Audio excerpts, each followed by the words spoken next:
Phylum second, that is Porifera.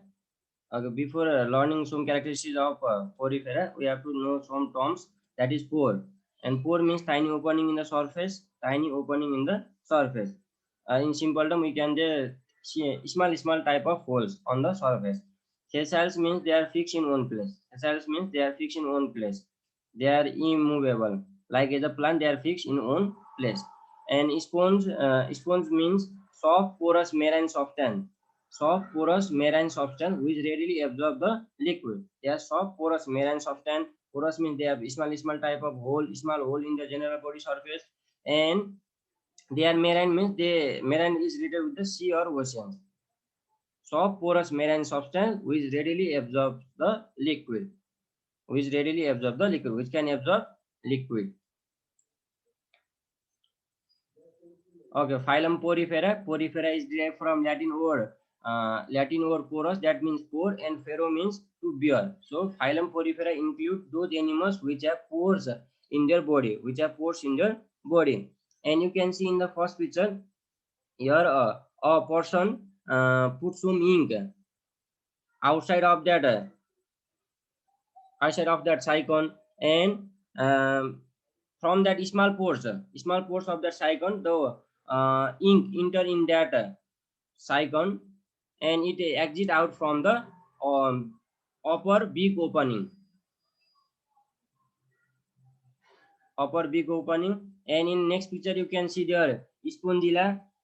Spongilla is also a animal which lies under the phylum Porifera, and it seems green in color due to the presence of a type of algae.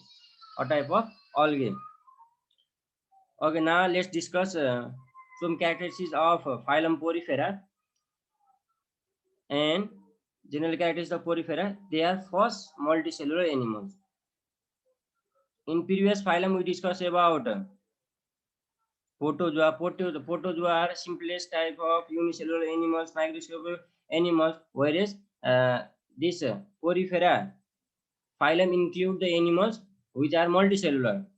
So they are the first multicellular animals, and we can see them with our naked eyes also. They are sessile and aquatic animals. We know the meaning of sessile. They are fixed at one place. They can't move. They are fixed, or they are attached at the bottom of the sea or ocean, or they are attached with the rock. So they are sessile. They cannot move, and they are aquatic animals. They have many pores in their body. They have two types of pores in their body surface. They are ostia and osculum. That is ostia and osculum.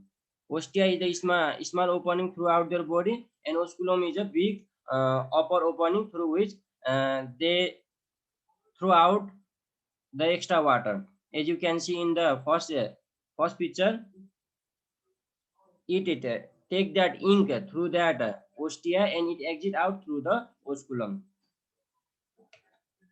And they respire through their general body surface. Most of them are marine acid spongilla. And you can see here example spongia, and Saigon. They are the common example of phylum Porifera.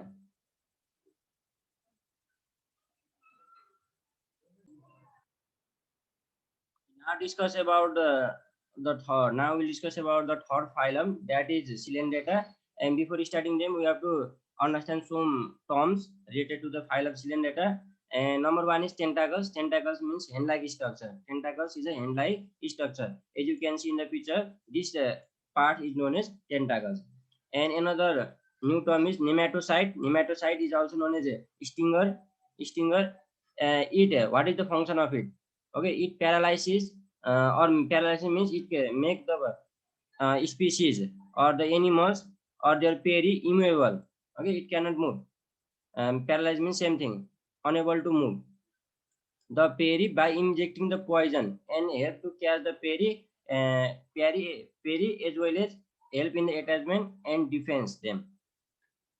That is the function of nematocyte. It is a extinguisher. Okay, now let's discuss about the general characteristics of Cylindrata. And Cylindrata is derived from the Latin word.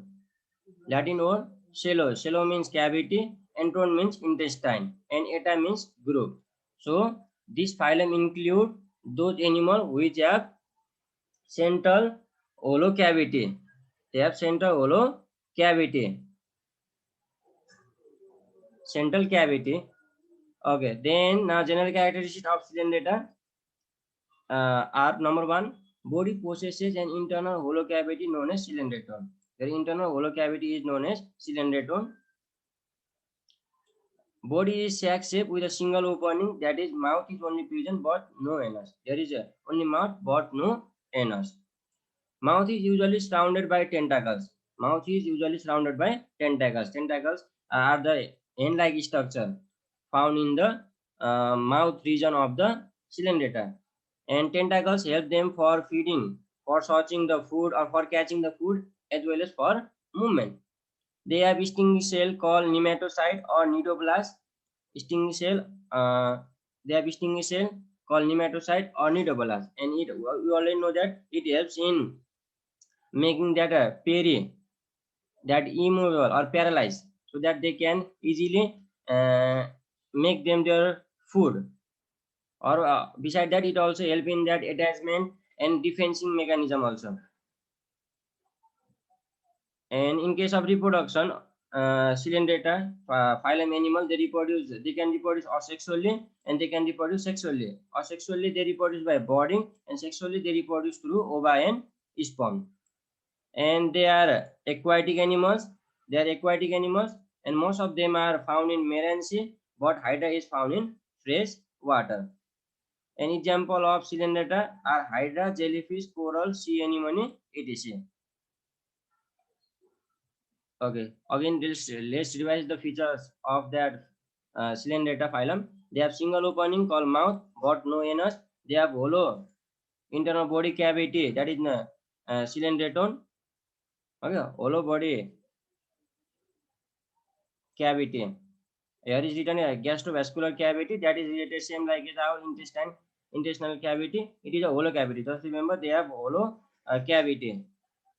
They have central hollow cavity or central cavity. Cavity means hollow space. Cavity means empty space. And you can see here that jellyfish. The jellyfish also have tentacles. With the help of tentacles, it is moving. It is moving. It is moving. And in second picture you can see coral. Yes. In third picture you can see sea anemone. And in fourth picture you can see that hydra. Hydra is catching some larvae of mosquito. Okay, tentacles help them in catching the peri and also in movement. And in some cylindrata they are fixed. Like that porifera, they are also attached to the bottom of the sea or oceans. Like sea anemone and that coral, they are attached. They are fixed in one place.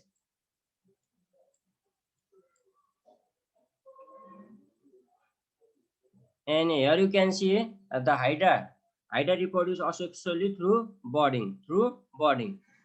You can see in the picture budding. Budding is a small part which grow in the hydra, and after a certain period of time it will extract from their parent, and it will develop into a new animal, new young hydra.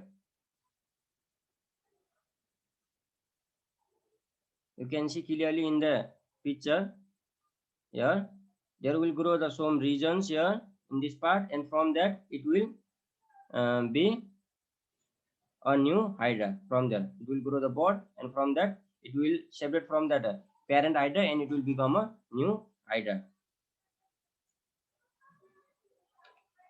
Okay, sexual reproduction take place through the fusion of sperm and ova. Through the fusion of sperm and ova. Now let's discuss about the fourth phylum, that is Platyhelminthes. And before starting the general characteristics of that Platyhelminthes, we have to know some basic terms, and that is hermaphrodite. Hermaphrodite. Hermaphrodite means an animals having both male and female reproductive organ. Hermaphrodite means those animals which have male and female reproductive organ in the same body. They have male and female reproductive organ in the same body.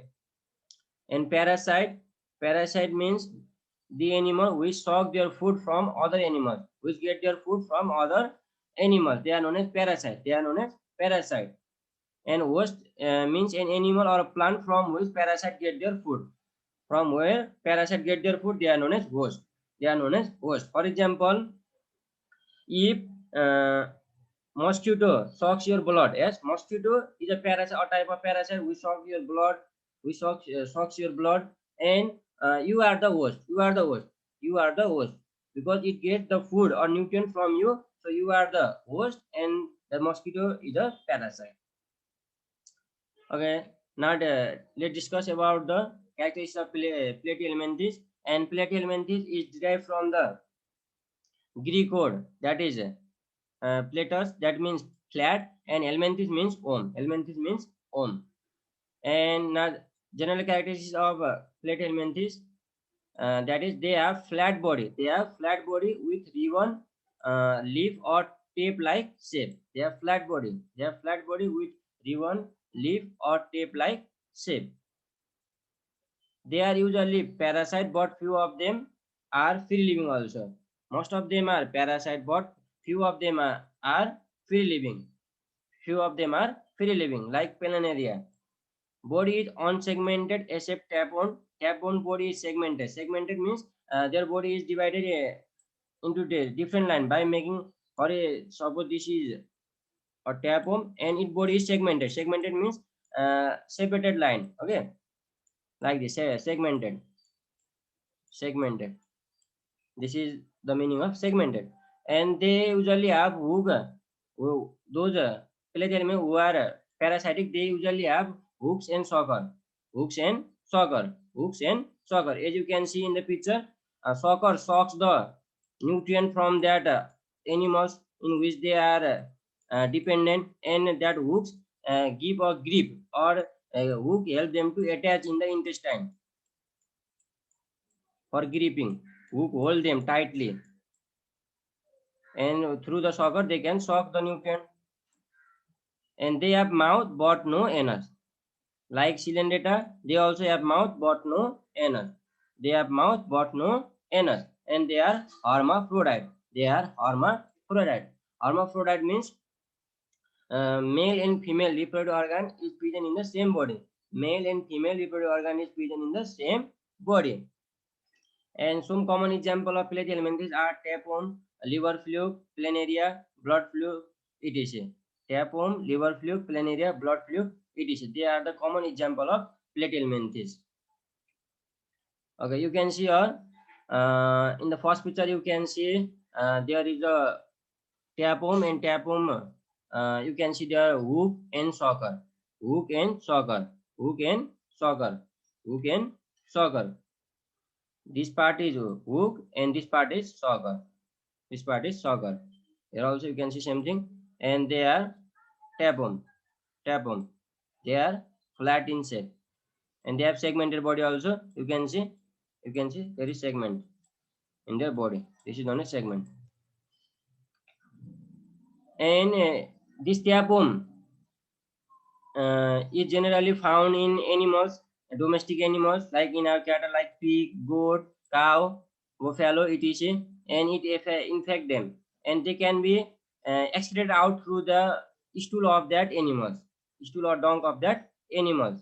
And when you use that dung in our field for cultivating or growing crops, at that time it can eggs can enter in that fruit also. And when we eat that type of fruits or such vegetable without proper cleaning and proper cooking, at that time this can enter in our intestine also. And beside that, when we eat those animals meat without cooking it properly, at that time it enter in our body. And tapeworm can be very long also. It can be like as your school bus,